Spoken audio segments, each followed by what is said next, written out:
Bismillahirrahmanirrahim. Artinya kelar itu mereka ingin khilafah itu disaksikan jenazahnya Rasulullah SAW. Artinya adat-adat ketika bapak wafat masih ada jenazah beliau, ya saya dinobatkan penggantinya. Dulu ketika buyut saya Kiai Zubaidi wafat, ya putranya langsung dinobatkan. Begitu seterusnya adat-adat kiai. Jadi yang dilakukan Gus Ilmi itu sudah benar, memang adatnya diumumkan ketika belum dimakamkan.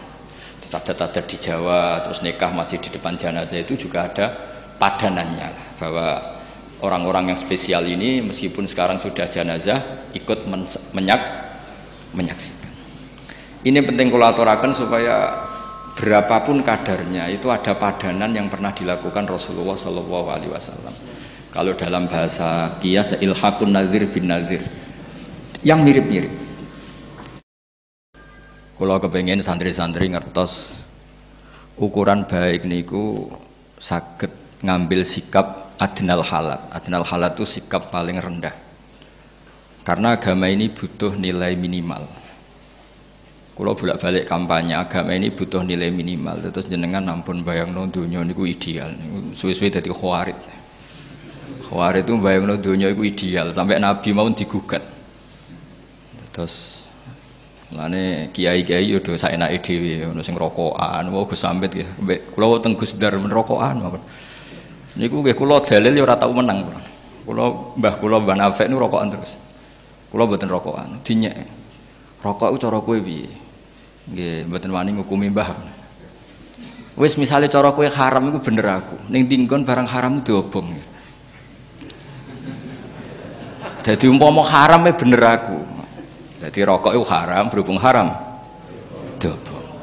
Jadi kula niku ora tau menang Gus Dar, Gus Hamid. Tapi insyaallah teng akhirat menang kula. Maksudnya menang kula niku piye-piye niku jenenge ra rokok kan gak ono hisabe. Nek rokok ahli hisab. Jadi niki kula nggih kalian Gus Najib nggih mesti guyon. Kula niku pancen umume kiai seneng guyon. Mergo mun ngempete mun kataan. Kadang wayah rawani, kadang ape apa-apa rawani, hiburane yo guyon. Wau Gus Dar nggih ngeluh ngoten, Mbah Munawir nak tawaf iku saged khatam Quran, Gus.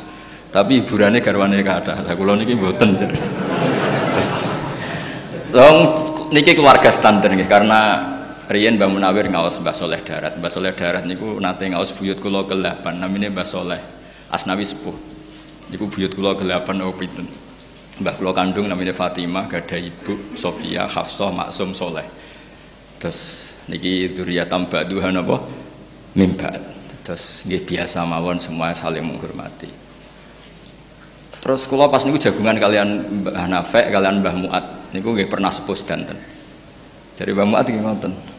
Rokok iku nak haram, malah keliru mbok simpen. Nek mbok rokok jenenge mbok simpen, tapi nak dirokok dihancurkan.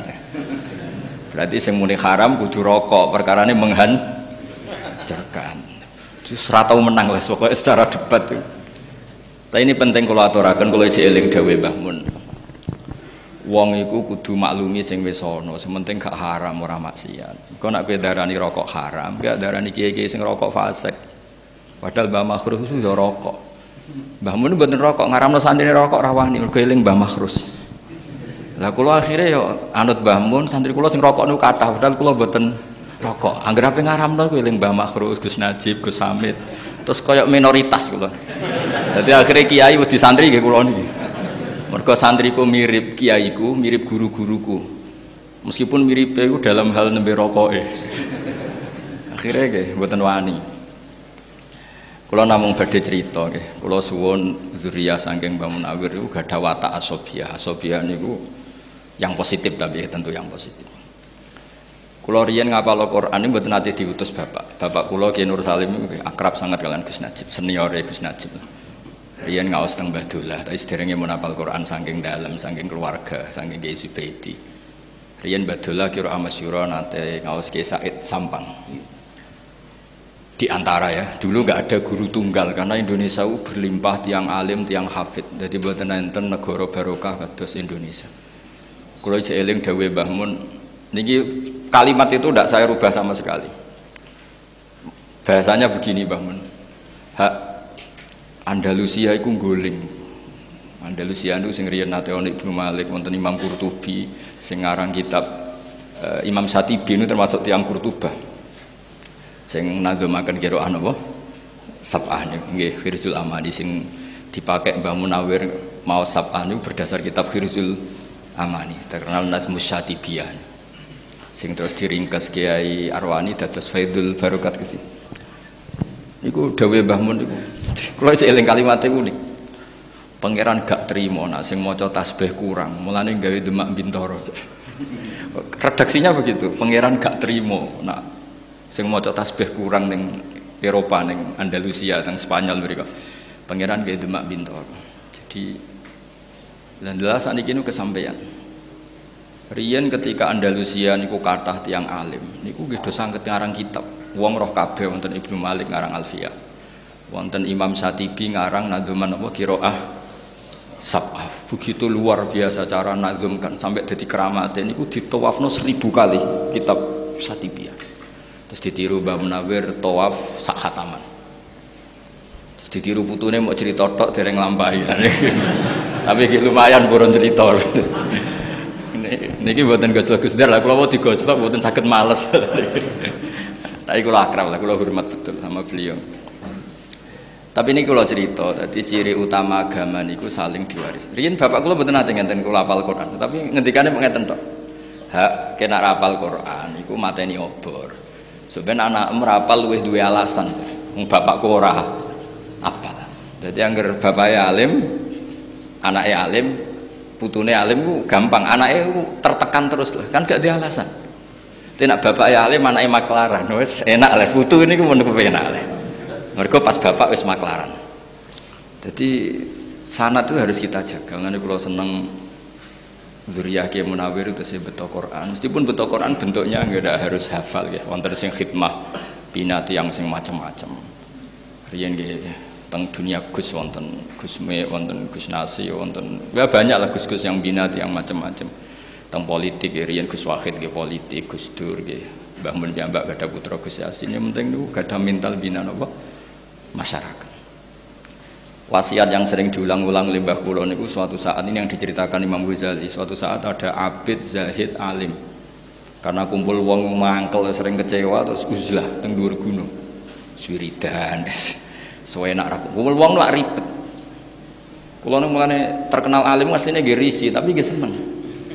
Senenge niku sing hasud ben kompetisi. Dadi sing seneng ben niru, sing hasud ben kompetisi, mboten kok hasud ngremeng tok mboten terus kompetisi. Kepengin ngalahno kula terus sinau Wahab, sinau Majmu' kan terus ngeluh ya, Mbak. Tapi ini cerita ya. Ini ceritane keluarga kula. Si alim ini terus uzlah teng dhuwur gunung. Cara sakniki mungkin kita Merapi. Terus diparani kalian wali sing pun senior, wali sing pun tetek cara di kiai wis tetek. Diwaca kan waca Quran. Cek ayat iki waca. Di antara ayat itu ada terusan kalimat wa udzu fisabili. Jadi syaratnya dadi kiai ku ya rada wa udzu fisabili. Disakiti dalam jalanku. Nah kowe uzlah ya ora ono sing mbuli. Dadi enak tengok-tengok awor macan, awor kethek, ya ora ono sing ngenyek. Dadi kowe ora nglakoni wa udzu napa? Fisabili. Itu masih agak balelo lah, masih gak nurut sama gurunya. Tapi ketika ada wali lagi yang lebih senior bilang, kamu kesini itu berarti taraktu ummata Muhammadin sallallahu alaihi wasallam fi aidil mubtadi'ah. Jika kamu tidak mau memimpin dengan mazhab ahli sunnah wal jamaah dan kamu menghindari, artinya kamu membiarkan umat dipimpin kelompok yang lain. Dan isu bisa mubtadi'ah, bisa kafirah, bisa mudillah, bisa mukhtari'ah, apa saja. Jadi dianggap keluar dari arena itu adalah membiarkan umatnya Nabi dipimpin orang-orang yang tidak ahli sunnah wal jamaah. Sehingga orang-orang alim dulu Mbah Munawir itu Indonesia belum merdeka, tapi beliau yatasadda li ta'limil qira'ati sab'i. Beliau siap tahayyuk mengajarkan qiraah napa sab'ah. Padahal wong bakasane jek mangan, wong jek kelaparan. Begitu juga Bali Maksum, sedanten Mbah Abdul Qadir, sedanten Mbah Zainab mengajarkan ilmu. Karena sekali ini nggak kita ajarkan, mereka punya kebahagiaan yang lain. Kulon buatan sombong, anak kulo pertama sholat, kulo suwenenge peng. Karena di luaran sana untuk seneng ngenteni duwe-duwe di pangkat. Anak kula nggergak pindah jos wis ngerti nak bapake seneng mesti njaluk duit. Anak kula sing umur 7 tahun. Akhirnya kula sukani terus. Gara-gara kula niku kuwatir nak senenge piyambake terganggu. Jadi piyambake niku sumeneng jenenge mundak jos niku sumeneng. Dan itu kita jaga. Mulane riyen-riyen mulai riyen nek khataman yo mayoran. Ben nate seneng khatam. Senajan to khatame kadang nggih mboten karu-karuan. Pokoke khatam aja dites lah intine niku. Tapi ben seneng. Karena seneng terhadap kebaikan itu perlawanan terhadap seneng kepada kemungkaran. Qul bi fadlillah wa bi rahmati fa bidzalika falyafrahu. Wong kudu seneng mek kebaikan. Karena itu bentuk perlawanan terhadap seneng harus lewat jalur napa maksiat. Kula gadah kitab Kasifatus Saja karangan Imam Nawawi, gadah beberapa kitab termasuk karangane Al-Mundhiri, At-Targhib wa Tarhib. Itu tentang dokumen Suhufi Ibrahim, itu wasiat terbesar itu wa alal akil kada wa kada, diantaranya itu wa ladzatun fi ghairi muharramin. Ada yang redaksi wal tidzadzun fi ghairi muharramin. Cara melawan setan diantaranya kamu harus menikmati sesuatu yang tidak haram. Hidup di kota, di Kerapia itu kan berat. Di kota apa saja ada. Tapi santri-santri sewenang, iso setor gak meluntir itu sewenang. Utawa meluntir pas kiai ini rodok sare itu sewenang. Selamat maksudnya seneng ini. Kok sewenang, keliru-keliru sidik rakonangan itu. Sewenang. Khataman kok urune 3 juta, matur wong tuane 5 juta, sewenang. Soalnya rodok badan-badani itu sewenang. Niku didukung oleh agama, yang penting mboten haram. Lah sampean takok, bodoni wong tua kok halal Gus, kok halal? Wong tuane ridho. Jadi halal itu terlambat. Jadi kok bodoni haram, bareng ngerti wong tuane ridho. Halal. Nek ora ridho ya kebangetan. Duit digo anake kok gak ridho, wong tua model apa kan. Terus jadi agama ini juga harus dikawal dengan adnal halal. Sehingga ya harus ada orang yang sholatnya cepat. Bukan karena kita mensyariatkan sholat cepat. Kalau semua orang itu sholat sempurna, akan dikira syarat sahnya harus seperti itu. Tapi harus ada adnal halal, sikap paling rendah, supaya orang tahu batas minimal. Sehingga ya sudah, tumak ninahnya sujud itu biqadri subhanallah, tumak ninahnya rukuk ya biqadri subhanallah piye, pokoknya subhanallah. Nanti makmume bingung saking napa cepete. Tapi punya efek positif, setan yo bingung apa godo jebule wis bar. Ibnu Abbas itu nak sholat cepat. Niku ditakoki, "Lima ada, kenapa kamu cepat?" Jadi ubadiru wasa isa setan. Jadi setan cek toto aku sholatnya wis bar. Tapi ini nggak bisa ditiru loh. Niki cerita mawon, maksudnya niki cerita. Sampean ra cocok nggih monggo, cocok nggih ampun lakoni niki. Karena kula nu nggih khusuk nak sholat terus ngebayangno Gus nak sholat cepet mboten, kula nak sholat nggih khusuk. Setidaknya ukuran saya sendiri. Kula ini cerita, terus kula wau mengkonfirmasi berkali-kali.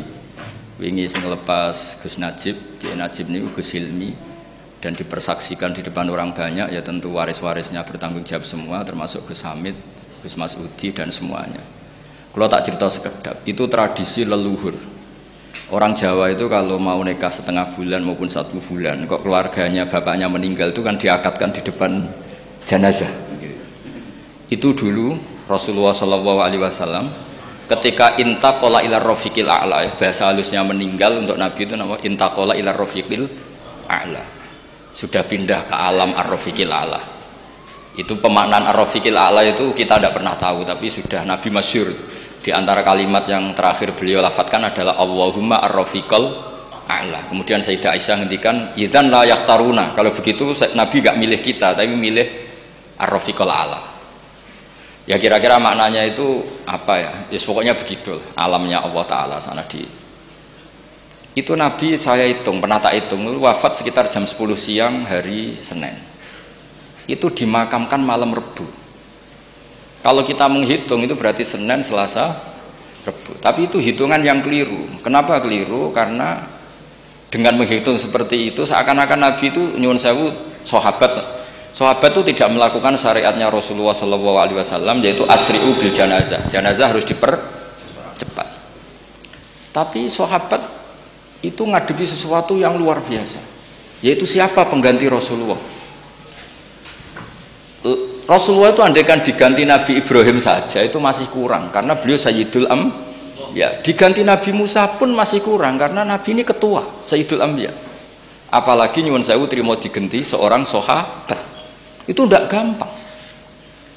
Dan dalam pemilihan itu ada 3 kriteria. Kalau pernah sepuh menang Abbas. Karena Abbas ini pamannya Rasulullah SAW. Abbas ini saudaranya Sayyid Abdullah. Tapi problemnya Abbas, Islamnya secara lahir terlambat, yaitu beliau Islam setelah peristiwa apa? Badar. Berarti secara lahir Islamnya kan ada mantu Sayyidina Ali dan Utsman. Ada poin berdasar poin. Kalau berdasar poin yang paling lama dari anak Nabi dan sudah dewasa yaitu Abu Bakrinis Siddiq. Ya secara lahir itu geger-geger, terus orang Ansor matur minna amir wa minkum amir. Ya sudah, setiap klan punya pemimpin sendiri. Geger-geger.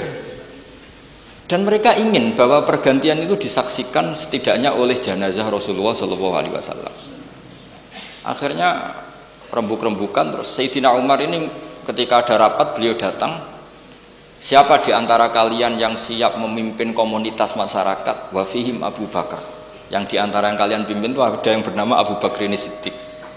Mereka bilang ma'adzallah, kita tidak mungkin melakukan itu, memimpin orang yang bernama Abu Bakar Siddiq. Ya sudah, kalau kamu nggak mau dipimpin Abu Bakar ya harus mau beliau yang jadi pemimpin.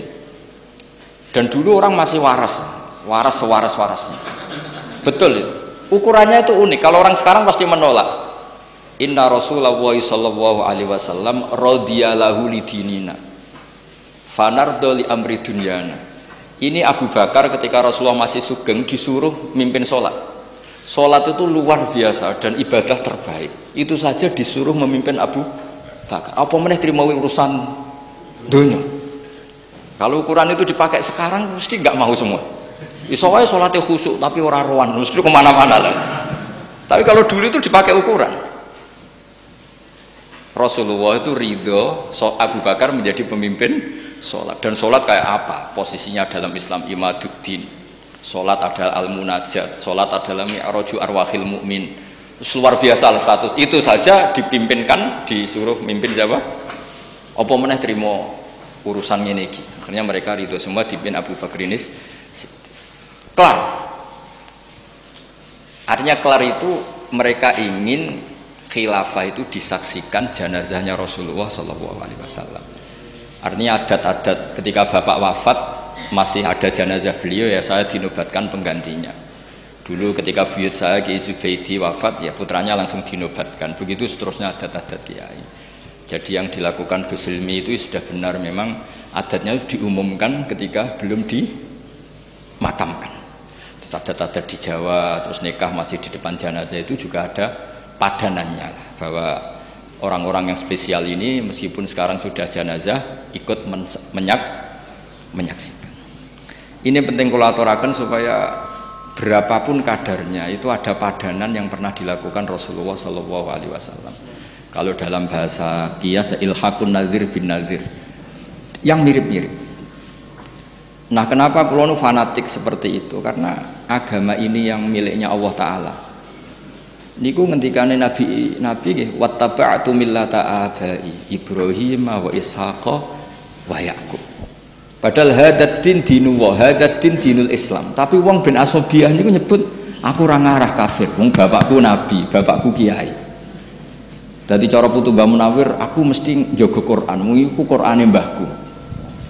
Cara putu Mbah Zubair aku kudu ahli fikih. Wong iku fikih Mbah Zubair.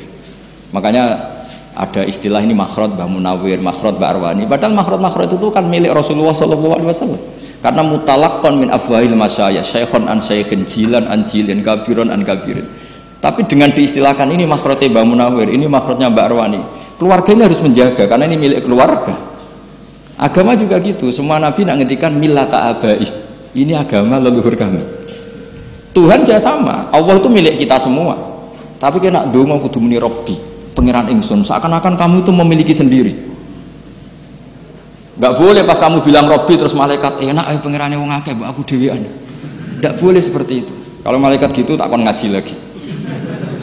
Itu memang harus ada asobiah, ya Rabbi duh pangeran ingsun. Enggak boleh malaikat mensomasi, enak saja Allah itu Rabbul Alamin, enggak pangeranmu tok, enggak bisa. Harus ada asobiyah. Sehingga dengan merasa itu kados bapak kula nggih perasaan kula niki nerusno Qur'ane bapak, nerusno alime buyut-buyut kula. Jadi anggere ape bodho ya rada isih. Kadang kula ndek kitab saking buyut kula sing riyen termasuk gurune Mbah Saleh Darat niku kitab Ithaf, niku nak dibuka langsung putung. Ngantos sak mangke. Akhirnya alhamdulillah atau tak buka, enggak tak buka ini putung. Tapi sebagai cucu yang baik saya beli ithaf baru, tak sinauni. Karena yang ini kalau tak buka mesti putung, saking lamanya. Ya lumayan kena gue teror sidik-sidik. Maksudnya gue teror, itu buyutmu dhisik iso maca kitab iku, kowe piye? Terus akhirnya ya rada keteror sidik-sidik, akhirnya ya ngaji. Dan itu sunnah betul Pak para nabi. Terus kalau suwon semuanya begitu. Di kalangan habaib ini ada Habib Sayyidi Barakbah yang namanya diluruskan Sayyid Umar, katanya Habib Sayyidi ini kenangan sama Sayyid Umar gimana dipanggil Mas muka Sayyidi. Terus Habib Umar bilang, gurunya Habib Umar Hafid, kalau kamu namanya Sayyidi saya harus manggil gimana? Beliau kan ya bingung karena beliau orang Arab, ya tuanku kan. Jadi kalau di sini nggak apa kan, nggak pati do paham, tapi bagi orang Arab kan nanti kalau Habib Umar manggil ya Sayyidi, orang-orang bilang, oh itu berarti bosnya Sayyid Umar. Jadi ya para habaib ya seneng guyon ya rileks gitu. Supaya tadi farah billah. Jadi agama ini harus dinisbatkan kepada masing-masing supaya ada asobiyah. Dulu Said Ali Zainal Abidin itu orang kadang ada pengemis itu kan agak risih ya. Tapi Said Ali Zainal Abidin itu kalau ada pengemis ngasih uang itu marhaban biman hamala zadi ilal akhirah. Matur nuwun jeng ya kowe sing nggawa sanguku ning akhirat. Jadi kalau ngasih orang itu dianggap apa ya? Nabung di bank akhirat. Nabi itu luar biasa cara men-set pikirannya. Pernah suatu saat Rasulullah tanya, "Ya Aisyah, sarapan jatah saya mana?" "Sudah tak kasihkan orang ya Rasulullah, habis." Nabi terus ngendikan, riwayat saya pakai mudzakkar ya karena rawinya sudah banyak yang mudzakkar. Wa halaka mimalika illa ma labista fa ablaita wa akalta fa afnaita wa tasaddaqta fa abqaita. Jadi kalau kamu sedekah pada orang lain itu hakikatnya justru kamu menyimpan uang itu. Jadi kalau kamu punya uang 1 miliar, kalau ingin masih ya yang 1 juta itu sedekahkan, itu yang masih. Suatu saat kalau kamu poya-poya dengan yang lain ada yang 100 juta masih karena kamu sedekahkan wa tasaddaqta fa abqaita. Jadi hakikat sedekah itu justru mengabadikan. Nah ini dimaksud wa ma tuqaddimu li anfusikum min khairin tajiduhu indahu. Justru yang sudah kamu kasihkan ini yang abadi. Sehingga dengan cara pandang seperti itu sedekah itu ringan karena kayak nabung. Terus kata Imam Ghazali, trik kedua, dan kamu jangan pernah mengira bahwa yang menerima sedekah itu bi ahwaja min hajati thawabi sedekah. Dan kamu jangan menganggap penerima sedekah itu lebih butuh kepada uang itu. Kamulah yang lebih butuh terhadap ajrus sedekah. Sehingga ketika kita memberi orang itu merasa kita ini utang jasa, karena dengan ada yang terima sedekah kita ditulis sebagai mutasaddiq, dan gara-gara itu kita nanti diberi pahala orang yang sedekah. Jadi makanya orang Jawa itu luar biasa kalau sedekah itu, tolong beb niki jenengan trimo, tolong yai niki jenengan trimo. Orang Jawa itu luar biasa didikan guru-guru kita. Kalau ngasih orang itu nak diterima itu matur nuwunnya bukan. Lah itu didikan yang diikhya. Jadi wis matur nuwun, kula tulung niki ditampi karena dia butuh sekali terhadap ajrus sedekah atau ajrul hadiah atau apalah. Nah, dengan seperti itu kita kemungkinan itu la tubtilu shadaqatikum bil mani wal adha itu kecil. Bagaimana kita ngundat-ngundat wong kita yang untung. Nah, makanya tadi saya punya saran, orang itu harus asobiah, tapi asobiah yang baik. Karena kadang Quran juga ngajari seperti itu, man amila sholihan fali nafsih. Ketika saya sedekah 1 juta diterima orang itu, hakikatnya kan saya membela diri saya sendiri, kan tidak ada hubungannya dengan orang itu kan. Yang untung kan, tapi kan orang itu bisa jajan, bisa macam-macam, yaitu urusannya dia. Tapi saya beruntung karena dapat sawabus sedekah. Makanya Quran cara ngajari itu, semua orang itu kan rata-rata egois kan, mikir dirinya sendiri. Quran mengapresiasi itu, man amila sholihan fali nafsi, in ahsantum li anfusikum wa in asatum fala. Saya ini kan termasuk kiai sering mulang dan kadang ya kesel mulang. Tapi anggere eling, wah rak kenaan santriku tak ulang ilmu, ora sinau sing sinau aku jek kon mulang. Kadang-kadang ya mangkel. Kene sing sinau kangelan terus kono karek tampa mateng. Kadang ya didadekno buku didol macam-macam lah. Kadang-kadang ya rodok mangkel kadang-kadang. Tapi anggere eling ikhlas juga jarane gede wis ikhlas wae lah. Jadi Quran itu ngendikan itu gampang sekali. Supaya kamu gampang ikhlas tuh man amila sholihan fali nafsi, sudahlah kalau kamu ngamal kebaikan sebetulnya yang untung itu diri kamu bukan orang. Jadi ego itu penting. Ya barokahnya diistilahkan makhraj Mbah Munawir, zuriyahnya makhrajnya bagus-bagus. Seperti tadi ada Gus Kholaf Muhammad baca Yasin, barokahnya diistilahkan makhraj Mbak Arwani, makhraj putra-putranya santrinya bagus-bagus. Karena ada asobiyah. Ini warisan Mbah Nawawi, warisan Mbah Ali Maksum. Barokahnya asobiyah itu orang ingin menjaga. Sehingga di sini pentingnya istilah millata abai Ibrahim wa Ishaqa wa Yaqub. Ketika Nabi Yakub tanya sama anak-anaknya ma ta'buduna min ba'di qalu na'budu ilahaka wa ilaha abaika Ibrahim wa Ismail wa Ishaq. Padahal Allah itu kan ilahal alamin bukan, tapi diistilahkan saya tetap menyembah Tuhanmu ya bapak saya. Dengan merasa itu kan merasa memiliki. Nah, di sini kalangan habaib juga mengistilahkan Thariqah Alawiyah atau Thariqah Sadiliyah. Sebenarnya Thariqah Alawiyah itu ya ainut Thariqah al-mansubah atau al-marwiyah min Rasulillah sallallahu alaihi wasallam. Tapi supaya orang itu merasa apa? Memiliki. Terus kula suwun nggih, kula ngapunten sanget, memang saya tidak punya rencana mau idhah, tapi kula ini takdim kalian keluarga besar mriki. Matur sak wontene, terus kula bersaksi Gus Najib itu orang baik. Kalau beberapa kali panggih, terakhir panggih acara Khalbah Munawir kesami. Beberapa kali kula sowan dan beliau kenal bapak saya karena bapak kula nggih tiyang Quran, nggih guru-gurunya sama, ketemu yang sama. Istrine bapak kula nggih ibu kula nggih putune buyute gurune bapak. Terus gurune bapak niku didonatori bapake bapak, pokoke mbulet. Nek jare Gus Dar iku KKN. Karena kiai itu ya sudah, saya keluarga Lasem ya, masih keluarga dengan keluarga Gus Hilmi sama pokoknya ngoten zuriyatan ba'duha. Karena ketika Allah cerita orang soleh itu mesti nyebut keluarga dulu. Ini tanpa ingin menyinggung yang tidak punya keluarga kiai, nanti ketemu di Nabi Adam, sudah tenang saja. Ketika Allah nyebut orang baik itu mesti nyebut keluarga dulu, karena keluarga ini tidak gampang, menjaga keluarga baik ini juga tidak gampang. Ulaikal ladzina an'ama Allahu 'alaihim minan nabiyyin. Mesti disebut pertama itu asal usul min dzurriyyati Adam wa mimman hamalna ma'anu wa min dzurriyyati Ibrahim wa Israil. Menyebut leluhurnya, baru wa mimman hadaina wajtabaina. Jadi menyebut ini soleh barokah didikannya Ibrahim, Ismail, Ishak dan gini-gini. Baru wa mimman hadaina wajtabaina. Tapi siapa saja yang baik ya baik saja, tidak usah nunggu anaknya siapa. Tapi tetap orang baik ini disebut dulu. Kalau Gus Hamid hafal Quran karena putranya Mbak Abdul Qadir, karena putranya Mbak Munawir, putranya Mbak Abdul Rosad, putranya Mbak Hasan Basori. Terus disebut. Bukan karena tafakhur bil ansab boten. Bukan kadang-kadang wong hasud ribet nak diterangno. Iku padune bangga mbek nasabe itu ndak ada urusan begitu. Menjaga anak soleh itu juga ndak gampang sehingga Allah menghormati.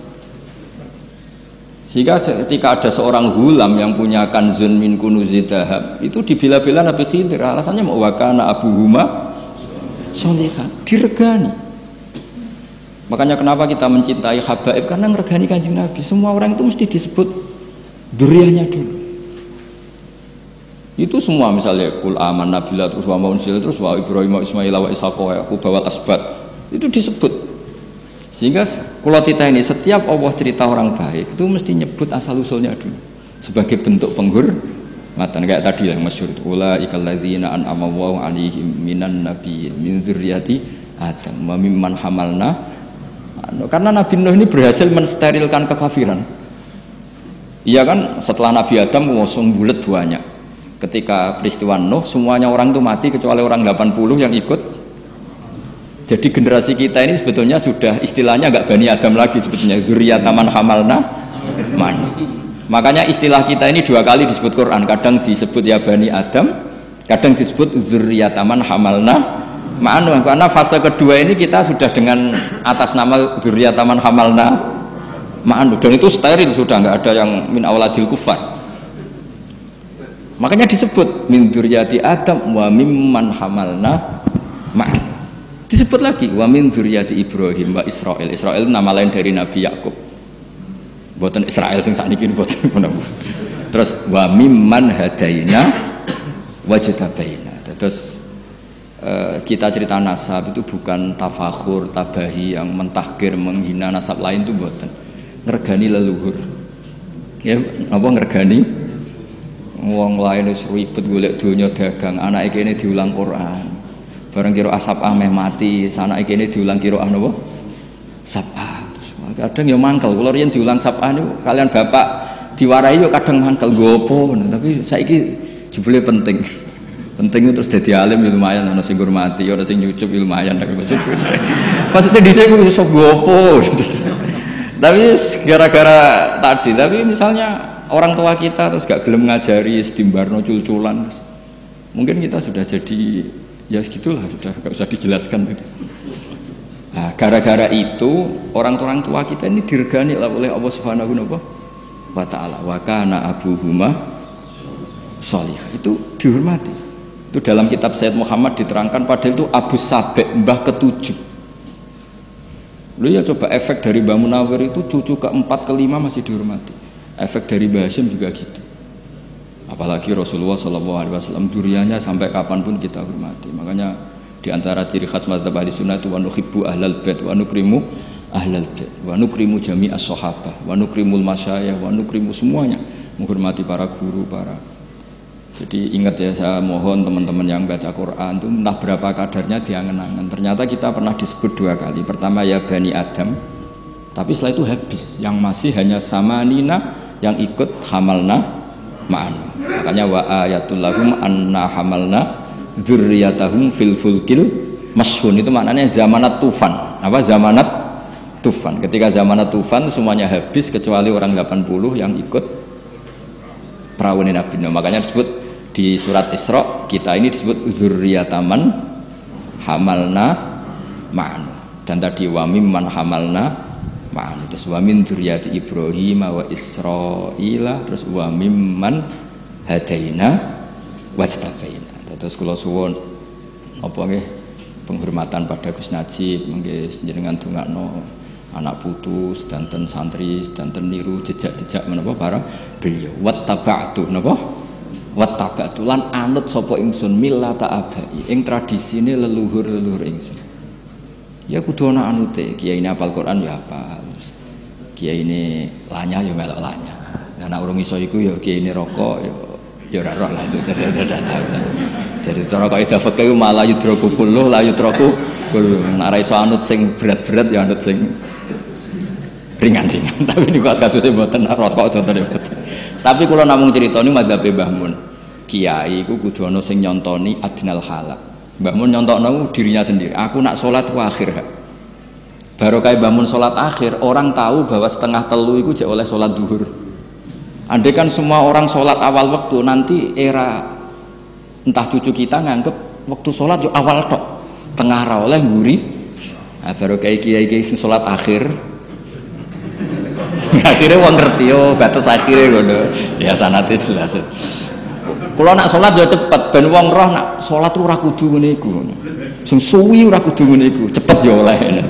Lah misale suwi kabeh akan dikira syarat saya sholat iku suwi, lha iku innalillahi wa inna ilaihi raji'un. Maksud niki cerita mboten usah sampean lebokno ati. Niki cerita ilmiah, terus monggo nek mboten cocok ke monggo, mungkin ketemu pangeran sing bener sinten. Mboten apa-apa, memang ukuran pendapat itu gitu. Hadza madzhabun al-qawahabi. Ini madhab yang saya siap ketemu Allah Subhanahu. Kalau terakhir kalau badhe cerita itu juga pernah dipraktekkan Rasulullah Shallallahu Alaihi Wasallam. Riyen niku Jabir niku sholat tuh betul jubah, betul peci, betul amamah. Niku dicoplok kabeh. Terus sholat sarungan akidan torofaihi ala atiki. Jadi sarung sitok niku dicangcut ngeten. Lalu kabeh tabiin kaget. Wong sholat kok sarung sitok ditalekno teng napa? Gulu. Kabine dicoplok, ketune nggih dicoplok. Akhirnya tabiin do umzuru ila sahibi Rasulullah iku piye sahabat Nabi salat model ngene. Tapi kata Jabir, saya pernah menyaksikan Rasulullah sholat seperti ini, multahifan biizarih akidan baina tarafaihi ala atiki. Tapi barokahnya itu orang tahu batas aurat minimal. Andai kan semua orang mulai dulu sholat pakai hem, pakai jubah, maka orang akan mengira syarat sahnya sholat harus seperti itu. Akhirnya wong sing lagi ning sawah celananan seperapat, gak gawa kaos, gak iso sholat.